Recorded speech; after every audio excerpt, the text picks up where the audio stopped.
Ukraine president Vladimir സെലൻസ്കിയുടെ Bankova സ്ട്രീറ്റിലെ presidential office ഉൾപ്പെടെ തകർക്കാൻ റഷ്യ നീക്കം നടത്തുന്നതായി റിപ്പോർട്ട്. കീവിലെ അമേരിക്കയുടെയും ബ്രിട്ടന്റെയും ഉൾപ്പെടെയുള്ള നാറ്റോ രാജ്യങ്ങളുടെ എംബസികൾ കൂടി റഷ്യ ലക്ഷ്യമിടുന്നതായി റിപ്പോർട്ടുകൾ വരുന്നു.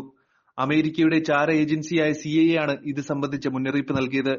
റഷ്യ ആണവ നയം പുതുക്കിയിരുന്നു. മാത്രമല്ല, സ്വന്തം മണ്ണിൽ ഏത് വിദേശ ശക്തിയുടെ ആയുധം പതിച്ചാലും ആ രാജ്യത്തെയും ആക്രമിക്കുമെന്നും മുന്നറിയിപ്പ് നൽകിയിരുന്നു.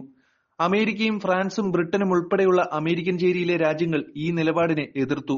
എന്നാൽ നാറ്റോയിലെ മറ്റു ചില രാജ്യങ്ങൾ പ്രതികരിച്ചിട്ടേയില്ല. അതിനിടെ തങ്ങളുടെ ദീർഘദൂര മിസൈലുകൾ റഷ്യയ്ക്ക് നേരെ പ്രയോഗിക്കരുതെന്ന് ജർമ്മനിയും ഇറ്റലിയും യുക്രൈനിനോട് ആവശ്യപ്പെട്ടിട്ടുമുണ്ട്.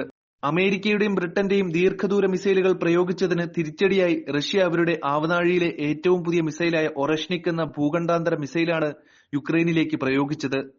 ആണവായുധം പ്രയോഗിക്കാൻ രൂപകൽപ്പന ചെയ്ത ഈ മിസൈൽ വൻ നാശനഷ്ടമാണ് യുക്രൈന് ഉണ്ടാക്കിയത്.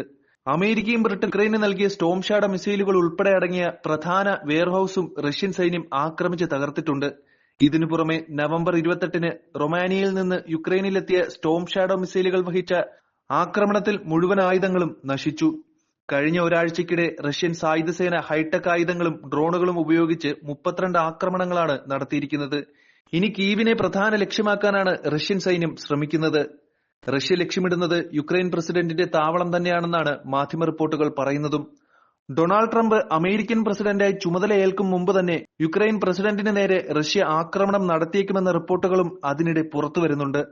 യുക്രൈൻ തലസ്ഥാനമായ കീവിൽ മാത്രമല്ല 42 നാറ്റോ സൈനിക കേന്ദ്രങ്ങൾ ലക്ഷ്യമാക്കി ഒറഷ്നിക് മിസൈലുകൾ തയ്യാറാക്കി നിർത്തിയിട്ടുണ്ടെന്നാണ് അന്താരാഷ്ട്ര മാധ്യമങ്ങൾ റിപ്പോർട്ട് ചെയ്യുന്നത്. കീവിനെ ആക്രമിക്കുമ്പോൾ നാറ്റോ പ്രത്യാക്രമണം നടത്തിയാൽ അവർക്കെതിരെ പ്രയോഗിക്കുന്നതിന് വേണ്ടിയാണ് ഈ മുൻകരുതൽ നടപടി റഷ്യ നടത്തിയിരിക്കുന്നതെന്നും റിപ്പോർട്ടുകൾ വരുന്നു. ഉക്രൈൻ പ്രസിഡന്റ് വ്ളാഡിമിർ സെലൻസ്കി ഇപ്പോഴും കീവിലെ ഒരു ബങ്കറിൽ ഒളിച്ചിരിക്കുകയാണെന്നാണ് റിപ്പോർട്ട്. അമേരിക്കയുടെ മിസൈൽ പ്രതിരോധ സംവിധാനങ്ങൾ ഉൾപ്പെടെ തീർത്ത ശക്തമായ സുരക്ഷയിലാണ് സെലൻസ്കി ഭൂഗർഭ അറയിലെ ഈ ബങ്കറിൽ താമസിക്കുന്നത്. ഇവിടേക്ക് ഒറഷ്നിക് ബാലിസ്റ്റിക് മിസൈൽ റഷ്യ പ്രയോഗിച്ചേക്കുമെന്നാണ് ആശങ്ക. ഒറഷ്നിക് മിസൈലിനെ തടയാൻ പറ്റുന്ന ഒരു സംവിധാനവും ഇന്ന് ലോകത്തില്ല. അതിനിടെ സെലൻസ്കിയെ അയൽരാജ്യമായ പോളണ്ടിലേക്ക് മാറ്റണമെന്ന അഭിപ്രായവും അമേരിക്കയ്ക്കുണ്ട്. എന്നാൽ പ്രസിഡന്റ് രാജ്യം വിട്ടാൽ അത് യുക്രൈൻ സൈനികരുടെ മനോവീര്യം കെടുത്തുമെന്നാണ് യുക്രൈനിയൻ സൈനിക നേതൃത്വം തന്നെ സെലൻസ്കിയെയും നാറ്റോ സൈനിക നേതൃത്വത്തെയും അറിയിച്ചിട്ടുള്ളത്. മാത്രമല്ല, സെലൻസ്കി പോളണ്ടിൽ ഇരുന്ന് യുദ്ധം നയിച്ചാൽ അത് റഷ്യ നേരിട്ട് പോളണ്ടിനെ ആക്രമിക്കുകയും ചെയ്യും. പോളണ്ടിലെ അമേരിക്കൻ സൈനിക താവളം ഇതിനകം തന്നെ റഷ്യയുടെ ടാർഗറ്റ് ലിസ്റ്റിൽ ഉൾപ്പെട്ടിട്ടുമുണ്ട്.